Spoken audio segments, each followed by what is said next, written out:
Oi, bem-vindo ao Adorescente. É hora de sentarmos juntos no grupo de adoradores determinados para o bem. E hoje é dia de a gente pensar um pouquinho a respeito das nossas responsabilidades, né? O que Deus entrega nas nossas mãos para fazermos e como Ele dirige os nossos passos, como Ele dirige todos os nossos passos, se nós permitirmos. Olha que interessante. Para começar, quando a Bíblia traz ali no capítulo 6 o anjo chegando junto ali de Gideão, ele chama Gideão pelo significado do nome dele. Eu achava que quando o anjo chega para Gideão e falava assim, e falou assim, Olá, homem valente, olá, homem corajoso, olá, guerreiro forte. Eu estava pensando que ele estava falando uma característica de Gideão. Estudando o assunto dessa semana, eu vi que ele não estava falando uma característica, ele estava falando do significado do nome de Gideão. Porque é isso mesmo, Gideão significa homem valente, grande guerreiro. E a Bíblia tem vários nomes, né, e os seus significados. Por exemplo, Pedro significa rocha, você sabia? Inclusive o texto que Pedro fala com Jesus, Jesus é a pedra, ele é a rocha, né? E assim essa comparação tem muita gente que confunde, achando que Jesus estava falando de Pedro quando estava falando dele mesmo. Por quê? Porque o significado do nome de Pedro é rocha. Então tá ali um diálogo que há confusão das pessoas na interpretação porque não sabem o significado do nome de Pedro, que é pedra pequena, né? Ou rocha pequena. E aí a gente começa a entender algumas coisas na Bíblia, que de acordo com o significado do nome, muitas coisas eram aplicadas, não é? E aqui no caso de Gideão, ele realmente foi um grande guerreiro. Na Bíblia nós temos, por exemplo, aqui o nome de Jesus, né? No grego, que equivale ao nome de Josué, quer dizer Jeová salvará o seu povo. E assim foi, se realizou, né? Assim como o de Gideão, ele se tornou um grande guerreiro, Jesus também salvou o ser humano e continua salvando até hoje, não é? E o meu nome, você sabe como que significa Raquel? Raquel significa ovelha mansa. Olha que beleza! É uma característica que Deus precisa me dar, eu peço para Ele, desejo para você também, porque a Bíblia diz que os mansos herdarão a terra. E apesar de estarmos falando sobre guerra, um homem guerreiro, né, veja que não está desassociado à luta, à batalha, à mansidão. Né? Você não deve batalhar no seu dia a dia com ira, com ódio, não. Né? Com a tranquilidade, porque quem batalha por nós não somos nós, é o Deus que está conosco. Né? Então, quando formos para alguma causa específica, né, alguma luta pessoal que tenhamos, lembre-se que quando Deus está à nossa frente, aí a luta é certa, a vitória é ganha. E é tão certo isso, gente, que vale a pena ter um coração manso e tranquilo, confiando em Deus, que olha só o que aconteceu lá no antigo Israel. Veja, preste atenção, essa história é para nos fazer aumentar a fé. Lembrar de que a gente deve ficar tranquilo em meio às tempestades, sim. Viu? Dá uma olhada nisso. Sabe quantas pessoas tinha o exército dos midianitas que vieram para acabar com os israelitas, já que os israelitas não estavam concordando mais de serem humilhados, tirarem o recurso deles na hora de comer o pão, de comer o alimento? Eram 135 mil homens. Aí o que Gideão fez? Convocou os homens das tribos de Israel, não todas, convocou, não é, os homens das tribos para essa batalha. Nessa convocação, primeira convocação, vieram 32 mil israelitas. E eu resolvi fazer a continha aqui, olha. Seriam, com esses 32 mil israelitas, 4 homens do exército de Midian contra um homem do exército de Israel. É muita gente ou não é? Pensa, 4 homens vindo contra você, armados. Um já seria demais, é ou não é? Agora, 4 pessoas é covardia. Não parece covardia? Pois é. Só que aí Deus olhou esses 32 mil israelitas para lutar contra os 135 mil midianitas e Deus falou assim: ó, tem muito israelita ainda.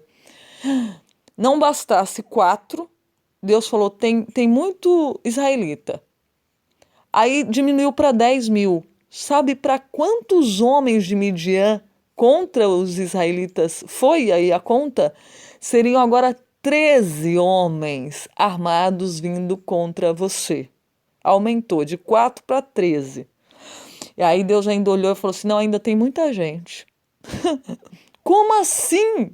Tem muita gente? 13 contra 1. Já nem posso dizer mais que é covardia, é mais do que covardia.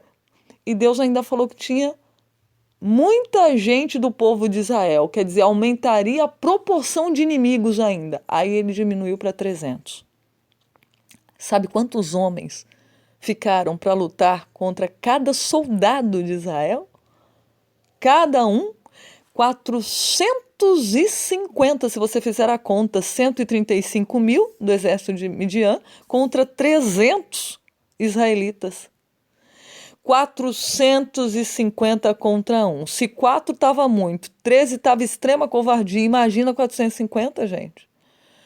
Agora, olha só, nunca duvide, Deus deixou registrada essa história, porque nunca devemos duvidar do que Deus pode fazer por meio de coisas simples. Talvez você esteja confiando em números. Ah, se eu tiver isso, eu posso fazer isso.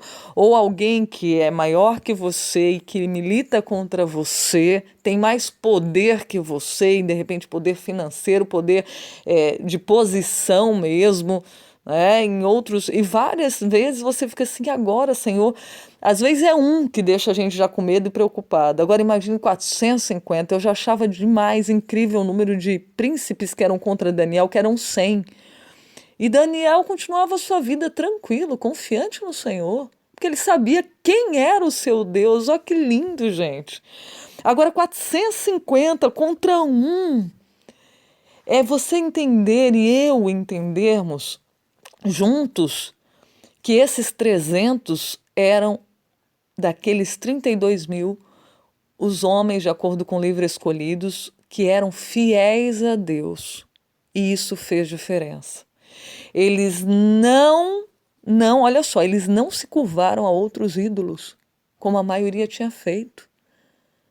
Eles obedeciam a Deus, continuavam fiéis a Deus. Então, não é a quantidade de pessoas, né? Às vezes a gente vê aí a multidão de pessoas que vai fazer com que mostrar poder, mostrar. Não, para Deus não.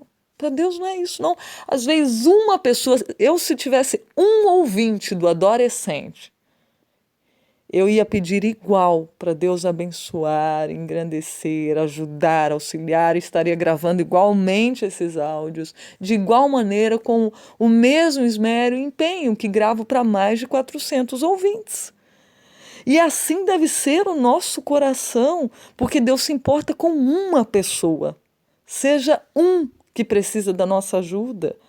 Veja que Deus fez com que aqueles 300, que ficaria um soldado para cada 450, enfrentassem e derrotassem o exército inimigo.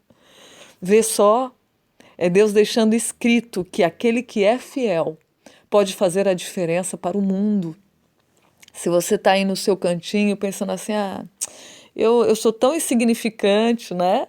Vejo pessoas muito mais exuberantes, com muito mais habilidades para fazer uma atividade, alguma coisa. Eu sou simples, não tenho muitos, nem recursos, nem intelectual, nem de conhecimento. Não se esqueça de que quando nos colocamos nas mãos de Deus, Ele nos torna preciosíssimos para o bem. Que Deus nos abençoe a confiar mais nele. A vitória foi ganha. De 450, muitos morreram, foram 120 mil mortos e 15 mil fugiu. Virou nada.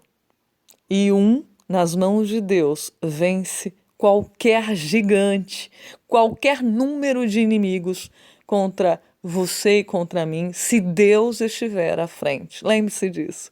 Um grande abraço para você. Não se esquecendo que juntos somos adoradores determinados para o bem. Até a próxima. Tchau, tchau.